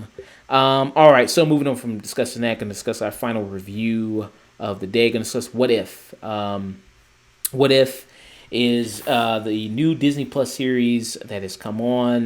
This time it's animated. This is the fourth Disney Plus series that has premiered after WandaVision, after Loki, after Falcon and the Winter Soldier. This is the fourth one, and it's all about the What If, which is which was a huge comic series that Marvel did, all about these different stories. Basically, you could do whatever you want, completely no consequences. Like really, comic book writers could just go free and write all kind of these different stories. What if Jane Foster picked up the hammer Mjolnir instead of Thor? What if, obviously with this first episode of What If, it's all about what if Peggy Carter became Captain America, but Captain Carter now instead of Captain America. Britain. Yep. But they make sure to establish that she's Captain Carter, she's not Captain Britain, because Captain Britain is another superhero in the whole Marvel universe. So they kind of say Captain Carter in it. So they say, what if she took the super soldier serum? I think that with this series of What If, I think they should have released at least the first 2 episodes instead of just doing the one, because I think the concept of What If, because the first 2 episodes have already the first 3 people already got early. If you're one of those special people who got the first 3 episodes from Disney, but the first 3. Yeah, the concepts of those episodes. I think because the first 2, this first one's about Peggy Carter, and then the next one's about T'Challa, who's going to be what if T'Challa was Star-Lord.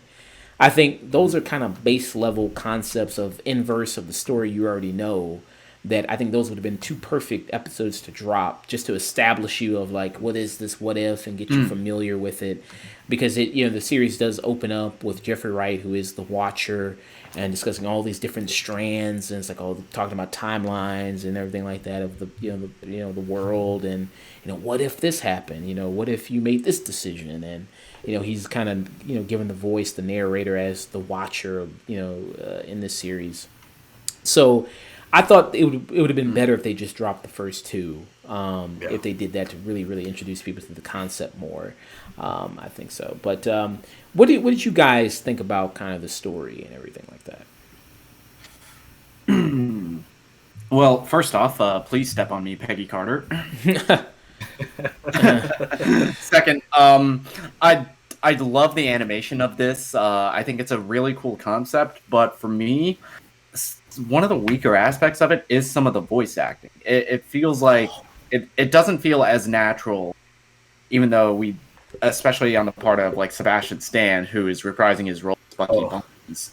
God, he didn't want to be there at all.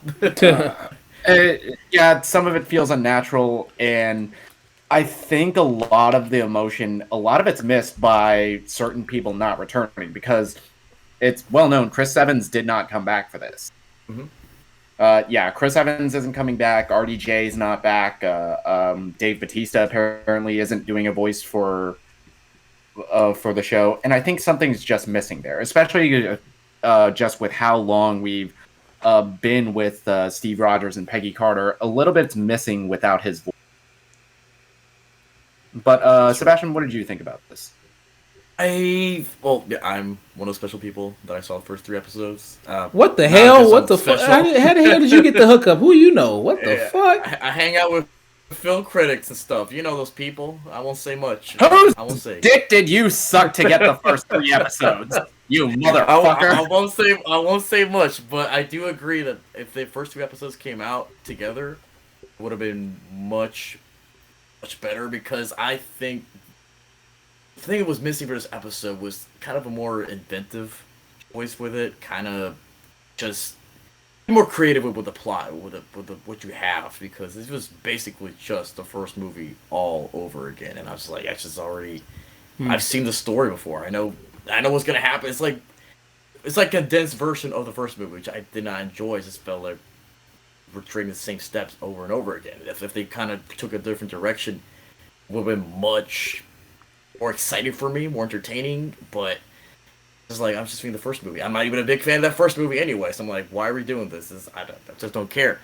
I do agree to voice acting. It's kind of pretty weak. Even Peggy Carter, which I think Haley Atwell reprised her role for this episode. Yep. I felt that she was kind of weak in this episode too. I felt that it was maybe like you said, unnatural. Maybe she's just not used to doing some voice acting, or maybe she just didn't like the material that much, and she was like, whatever. I guess I'll get the money and let's just do this episode, this 30-minute thing. I'm done. But I didn't feel, even like some of the voice acting is a little over the top. Even, I mean, Jeffrey Wright, I love him, but man, he's a little too much for me. This show, like, he's a little over the top. Like, what if? And blah blah blah. It's like, calm it down a little bit. And Howard Stark, whoever played him, I was like, I mean, he's Dominic trying. Dominic Cooper, Yeah. I think he reprised his role from the movies. Was that him? Yeah. It felt like it was someone imitating him. I was like, didn't. Let me check to make sure, but I believe that was him. Let me check to make sure. But go ahead.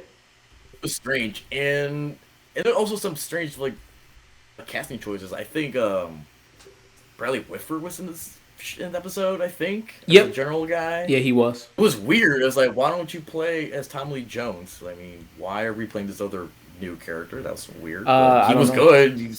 He was fine, but I was like, I don't know. The voice acting is a little weird. I kind of have to disagree a little bit with the animation. It's just, I know what they're getting at.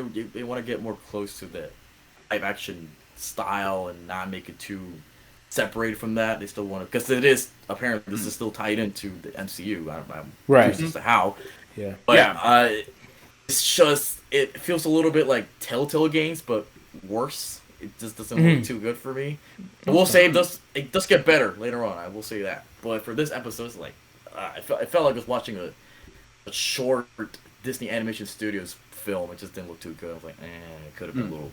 Okay. But some things are interesting, like the Steve Rogers thing. I don't know if it's a spoiler. You know, the thing they did with Steve Rogers in here was a cool concept. I don't know. I don't want to say what they do with him.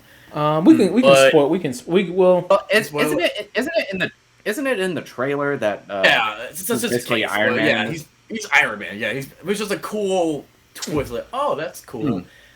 But then after that, it just wasn't cool anymore. It's like, all right, he's Iron Man. Like, all right, that's whatever. And they gave him like a weak ass name. Like they gave him Hydra Stomper. Like that name is weak as hell. Yeah, I was like, that is weak as hell, bro. That was weak as hell. Well, I think with this first episode, they're trying to go with the same kind of camp that was in the first Avenger. Because if you look back on at least Captain America: The First Avenger, it's a very campy movie. It's going for more of that a Rocketeer style of a tone and humor, and I think that's what they're trying to capture here. Yeah, I think that they were trying to capture that camp, which is it was too effective. The campiness was a little too effective for me. I was like, all right, yeah, it's just basically what I didn't like was just the same. I was watching the first movie again, like just change it up a little bit. I would have loved if they took the opportunity to make some creative decisions. Like, what if we do something completely different that was separate from the first movie? Like, introduce some different characters, something like they have all these repertoire characters, all these big catalog characters. Let's do something different in there, but. Also, I think Ross Marquand reprised his role as Red Skull. He was pretty good. Yes. Ross Marquand is the Red Skull now. He never fails. He was good. I was like, damn, I like him. Hugo Weaving, man, like he must be like right now bitter, pissed as hell. Like, god damn, I should have not talked shit about this movie. Should have stayed for the long run. Should have stayed. But yeah, it's just I think, just like also it was too short. Like 30 minutes. That's the thing is. Pacing was a little off. It's like we're trying to cram everything like boom, boom, boom, boom, boom, boom, boom. Let's get it done. 30 minutes. Like if it was a little, maybe 50 minutes, maybe you could have had more time to breathe in with the characters and like, all right, I'm more in sync with what's going on. But it was 30 minutes. I felt like everything. I don't have time to know these characters well, although we already know these people. But this is like a newer version of them, so I would have liked to get to know them more, get to know more. Even Peggy Carter as the captain, which I felt like was super quick, and we're in and we're out. I was like, I don't know. I think we add more time and just a better concept, or maybe it was concept, but make it or explore more with these ideas. It just felt like creativity was not there. Yeah, I definitely think the episode is too short because 30 minutes I don't think is enough time. I wish they went with more of that hour-long episode. Yeah.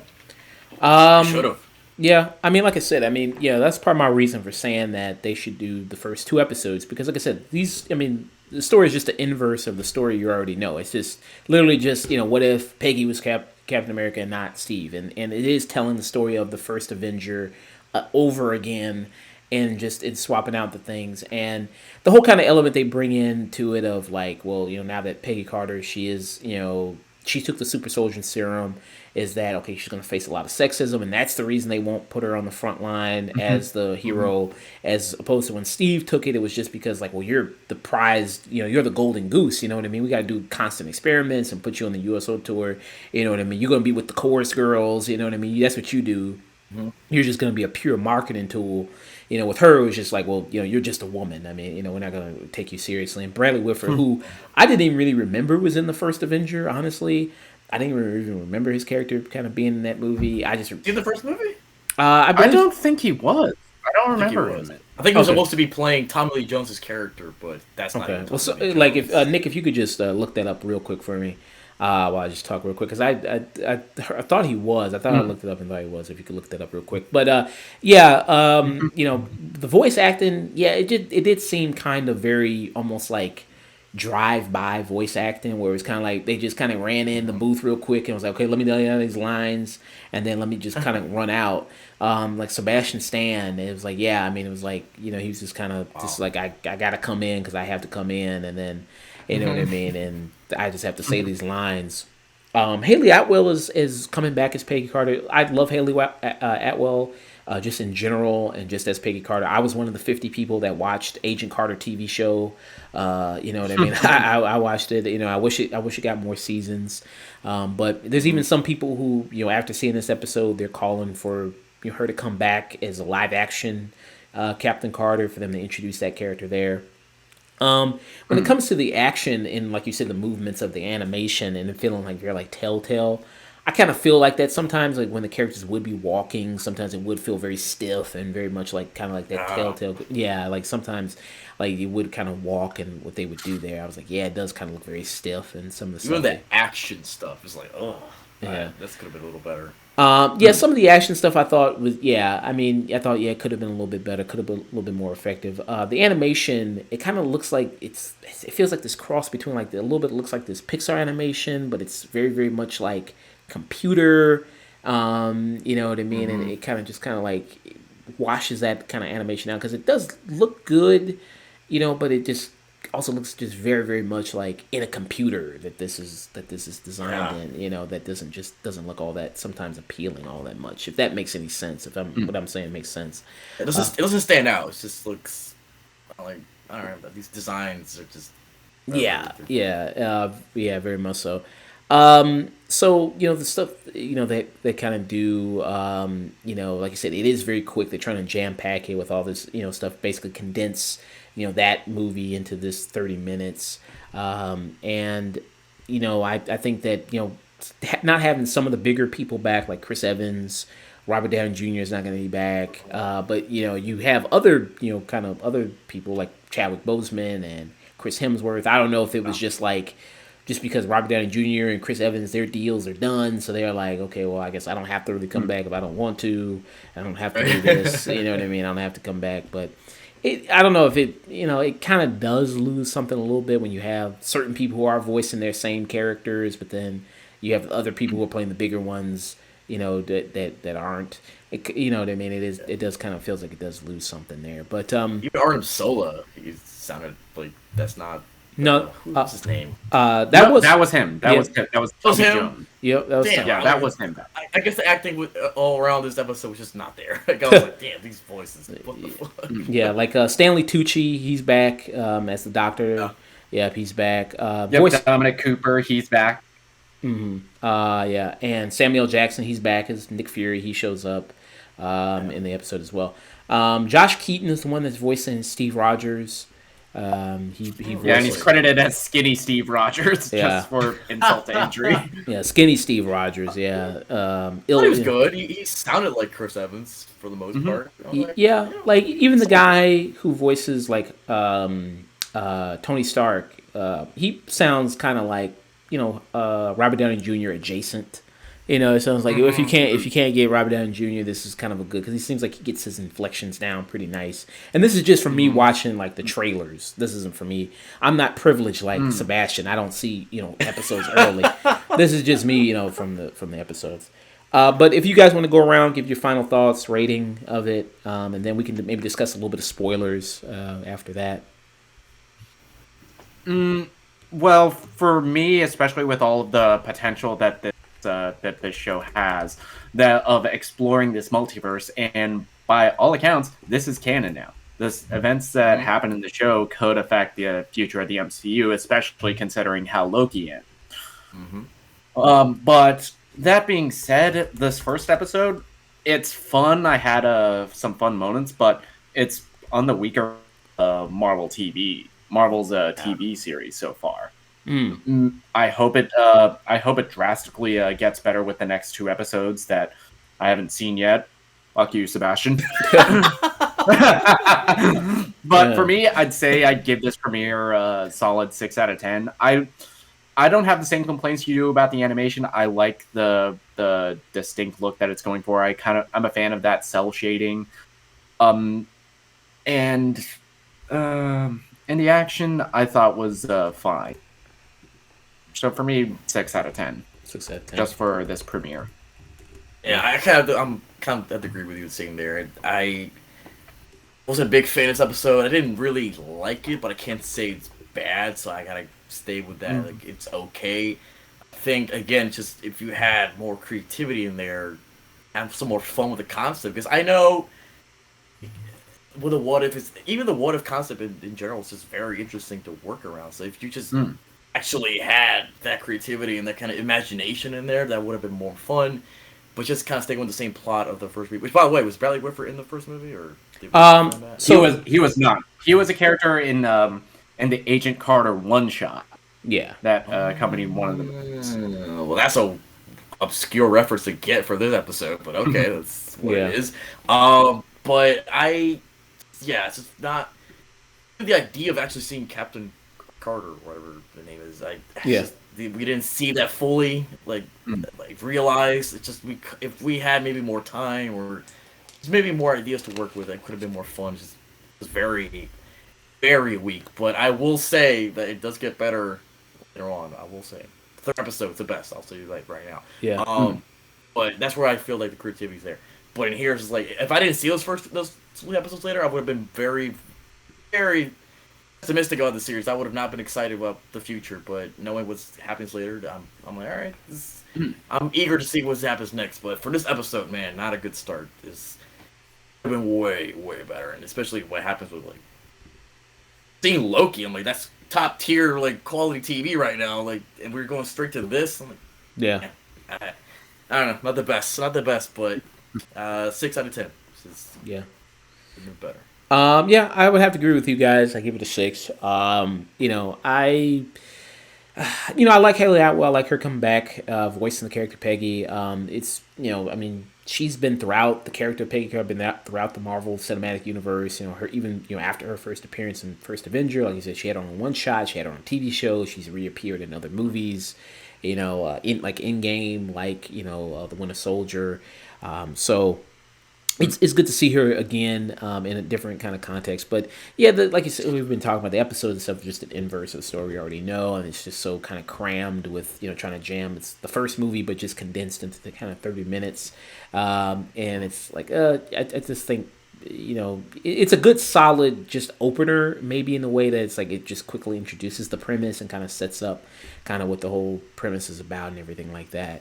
But I would kind of give it just kind of for me just a solid 6. I mean, kind of some weak voice casting from people, lazy voice casting. Some of the animation, didn't really look all that strong. Some of the action scenes were just fine. I was kind of this is stupid discourse online. I just found out about. I wish I didn't. That some people are saying that she looks like a man now that because when she took the serum and things like that. It's just really stupid shit. Fuck off. You know what I mean? And it's like she doesn't look like a real woman because she took the serum. Now she looks. She's just got bigger shoulders and looks taller, but Wow. I mean, it's like she took a little super steroid. It's like, how do you really expect her to look that much? But Have they not seen a big muscle woman before? What? I don't know, man. I don't know, but but I was kind of concerned more about like why isn't she wearing a helmet? Like, you know what I mean? Like Steve had a helmet on. I'm like, where they couldn't give her a helmet? Like, maybe she couldn't fit the hair in the helmet or what? I don't know, but I was just like, yeah, that's interesting. Yeah, you forgot. Yeah, I was like, yeah, where's her helmet? Yeah, she was like, Steve. I mean, he would take it off every chance he got just to show you, like, hey, this is Chris Evans. Just to let you know, like, you know what I mean? Hey, he's here. Just to let you know. But maybe to be fair enough, it is 1940s. They were like, well, it's a woman. We need to, get the male audience and show her off her face. So beautiful face. We need to show them.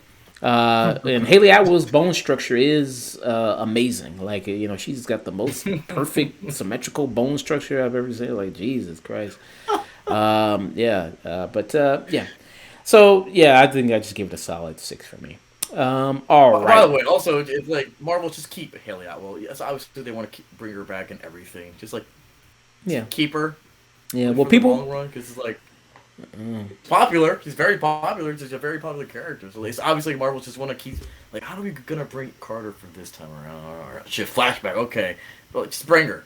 Just keep her for as Agent Peggy, Captain Carter, whatever. Just keep her. People want to see her, come back live action and do it. You know what I mean? Do like a live action Captain Carter situation.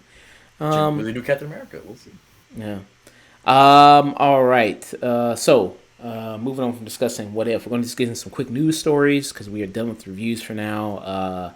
So we're going to get real quick. Idris Elba, do some real quick casting news. Got cast as Knuckles in the upcoming Sonic the Hedgehog sequel.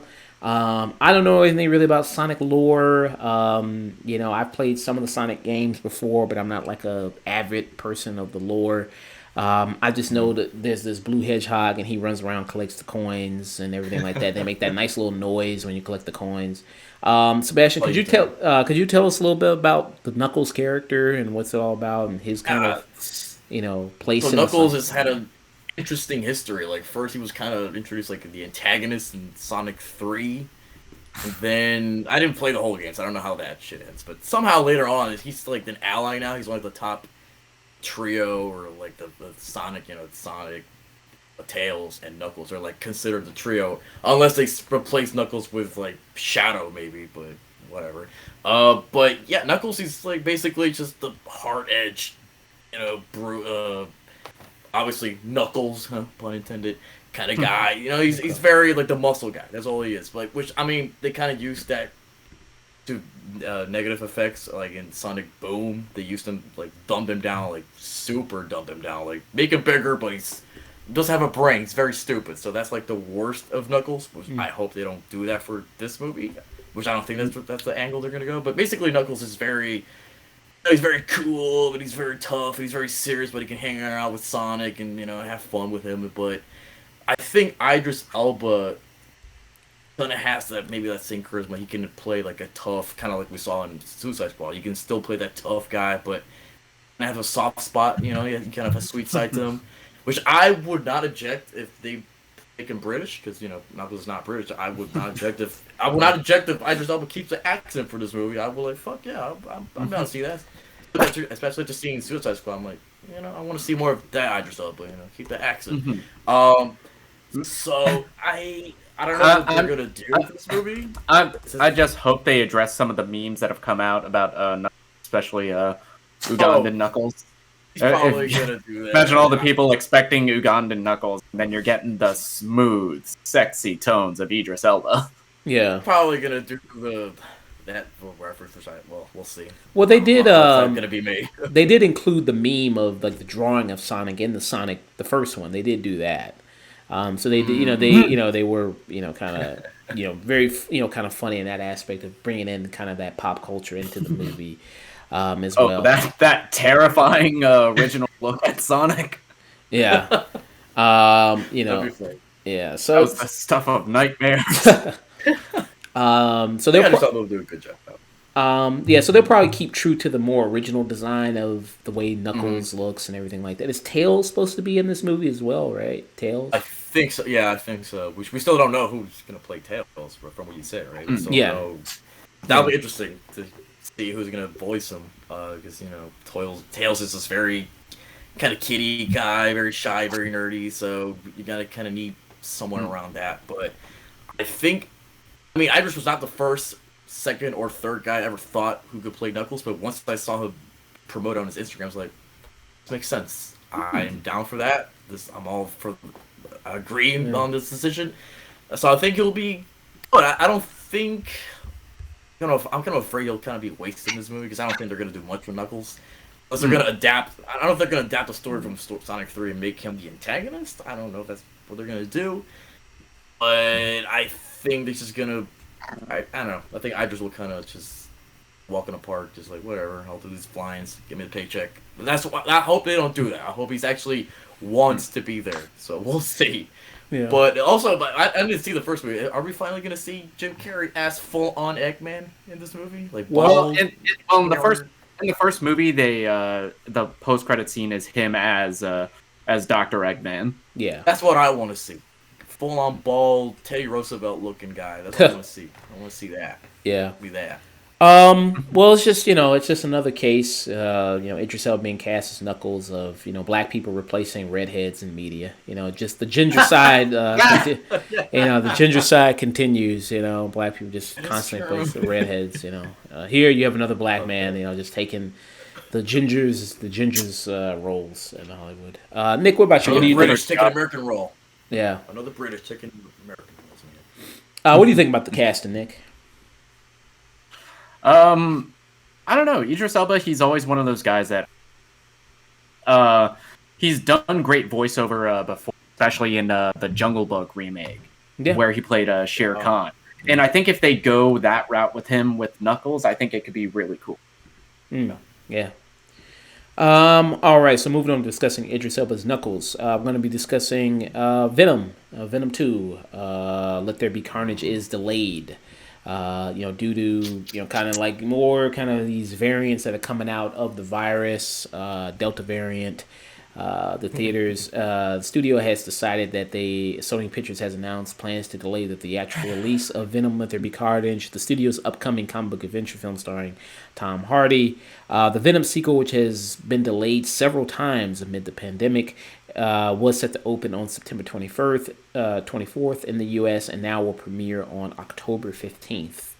So yeah, I mean, there's also kind of reports also like maybe there's also potentially Spider-Man is also going to get delayed because I think there was somebody was saying that Spider-Man got removed from like the AMC coming soon section on their kind of app and things like that. That possibly that's also maybe talks of like it's kind of going to get pushed back as well. Nothing official yet, but there's some kind of rumors about that. I think Shang-Chi. I think it's pretty much going pretty much as it is. There's nothing nowhere they're going to delay that at all.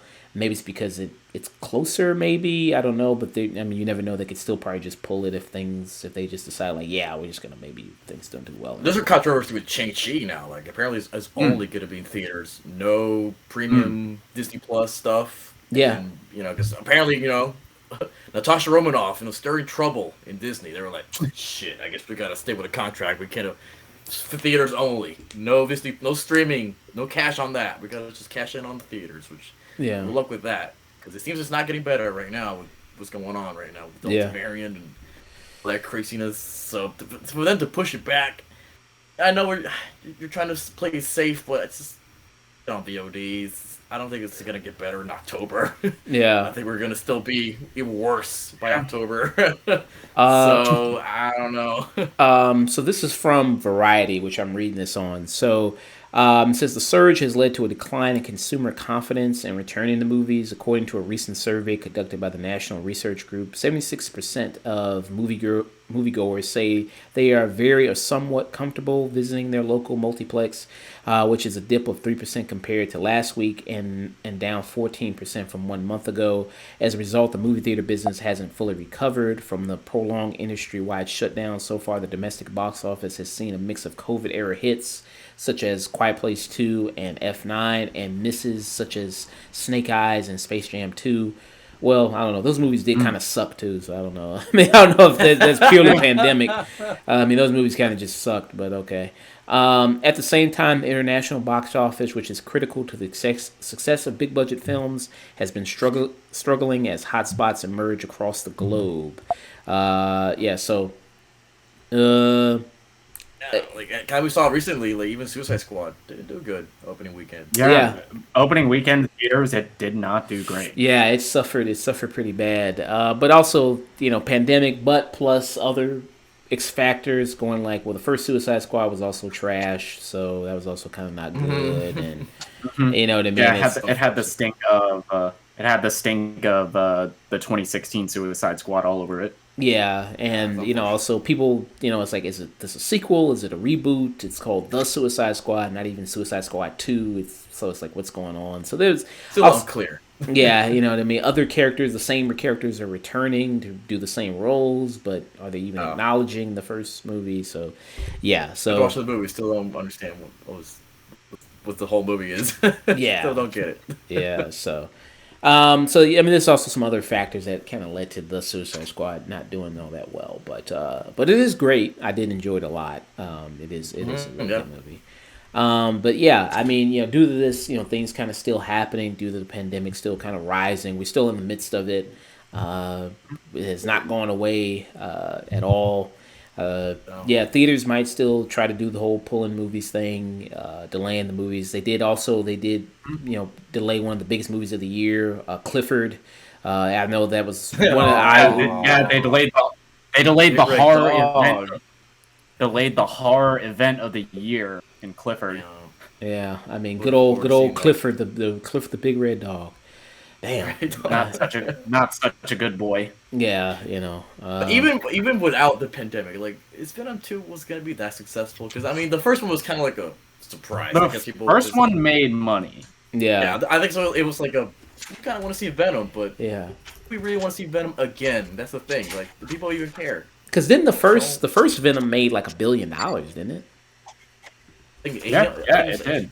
Billion? I thought it was like 800 million or something. No, it did. So it made, you're right. The Venom made 856 million. So it made a lot of money. It made a lot of money. Like, I don't know if the same people are coming back for the sequel. Really. Are people clamoring to see this? People clamored to see Venom. I don't know because Venom from the trailer to me didn't look good, and then when he saw the movie wasn't also good. So Yeah. I don't know. I mean, people who watched the first one, I guess I don't know if they had fun with it or enjoyed it. I mean, that was a surprise hit for me. I didn't expect Venom to do that well. If you told me that it was going to make that much money, I was like, you're crazy. But, yeah, but People eating up the trailers. People are loving the trailers. I'm like, I guess I'm wrong. I guess I'm like, Yeah, odd shit. one out. What the fuck? Even I kind of like the second trailer that they put out for it. I liked that they're leaning into the more comedic tone. Wasn't in any of the fucking marketing for it. yeah. Oh. At least they're being honest about it. Yeah. So I don't know. I don't know if this one would be like a huge success on par with the second one. So this, I mean, it's kind of like an anomaly to me. Like Aquaman. Like I don't know why Aquaman made $1 billion. That's kind of like an anomaly to me. I was like, I don't get it. But Hey, I liked Aquaman. Me too. But I'm still surprised. Like, that's a lot of money. yeah. All right, people. That is the show for today. We're gonna be heading out here. Thank you to Sebastian for coming on. Hey, Sebastian, one more time. If you want to pimp your stuff, your links, your socials, all that good stuff, let people know where they can find you, all that good stuff like that. If you want to see me be more stupid and not being right about a lot of stuff, go check me out on YouTube on Hablando Shit. It's HABLANDO. Just type it down and you'll see my face, like the first thing you'll see. But yeah, if you want to see me, follow me on social media. You can follow me on Instagram on Sebish. That's 4 eyes, SEB 4 eyes SH.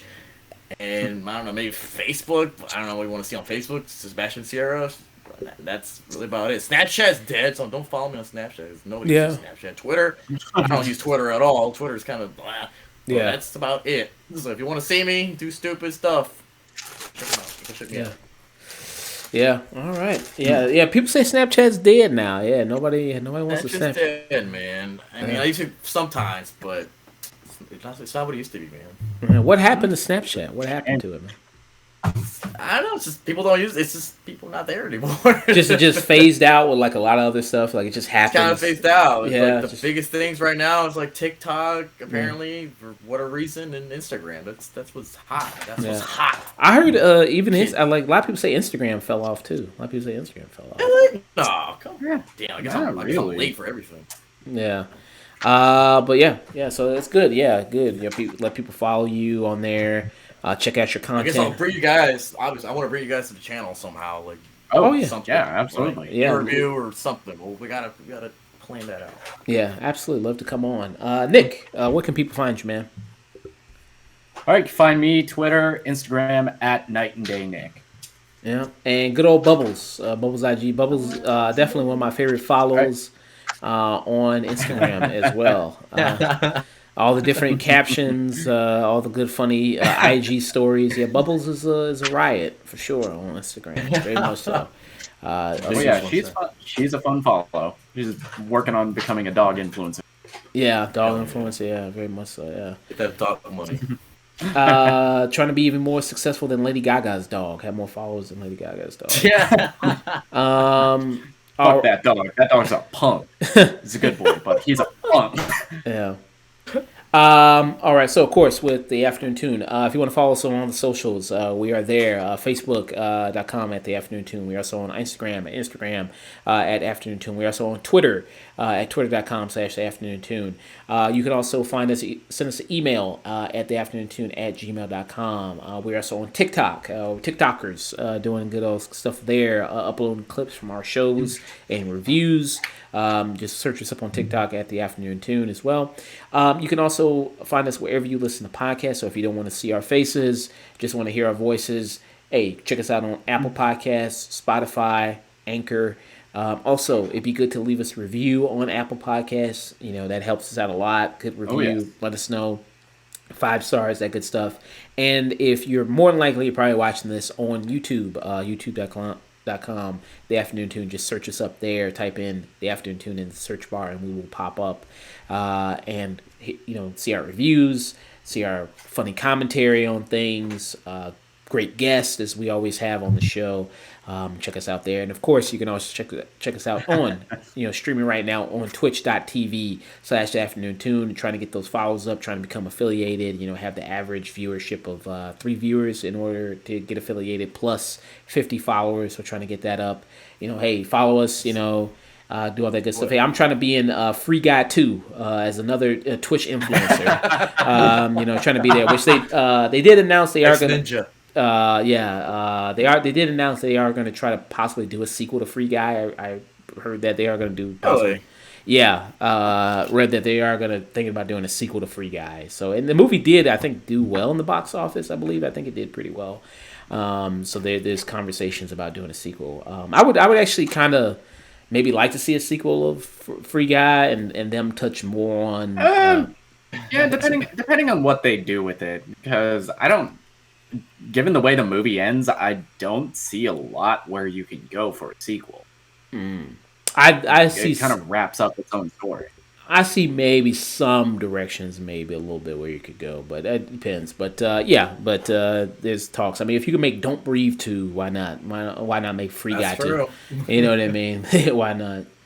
There's money. There's always a way. Yeah, well, there's money. There's always a Free way. Guy 2.